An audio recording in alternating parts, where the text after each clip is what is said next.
Hola, welcome to Spanish 1.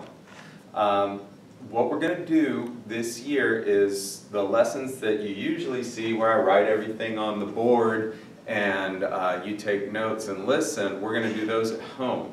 So this is the first of those recordings, and I'm going to have them available throughout the year. And then the book work and the worksheets that you usually do at home, we'll be doing those in class in smaller groups so that I can give each person a little bit more attention.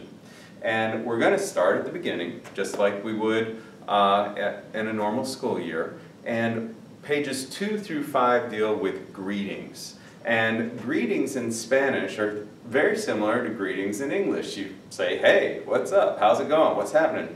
But one thing that we're going to start with is the beginning of greetings and mixing that in with culture.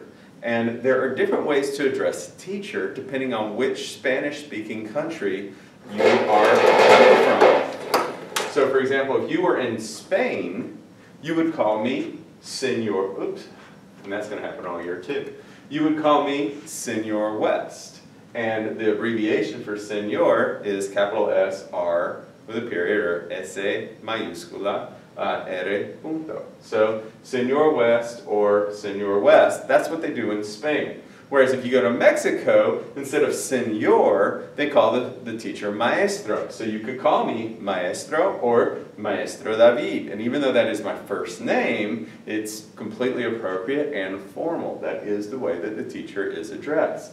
So you have options, because in America, we're a melting pot. We mix all these cultures together. So you can call me Senor West, Senor West. All right, it's the same, just it's pronounced the same, it's written differently. Maestro, Maestro David. Or there are other options as well in different countries, including Mexico and Spain. They always use profesor. So you could say profesor, profesor West, profe. Now note, the spelling of profesor might not be, you can figure out what that word is, all right? But in English, it might be spelled a little different, I'm not sure. Anyway, this is different ways to address a male teacher, and specifically me. Now, if you have a female teacher, if she's married, okay, you would call her Señora. And there's a little squiggly over the end, all right, that's part of the Spanish alphabet, we'll get into that later, but Señor, for example, we have a married teacher here, Miss Toho. So it'd be Señora Toho, and it's spelled like this, here's the abbreviation. And then if you have an unmarried teacher, or, well, unmarried, never before married, you have Señorita. So let's imagine, are you getting this?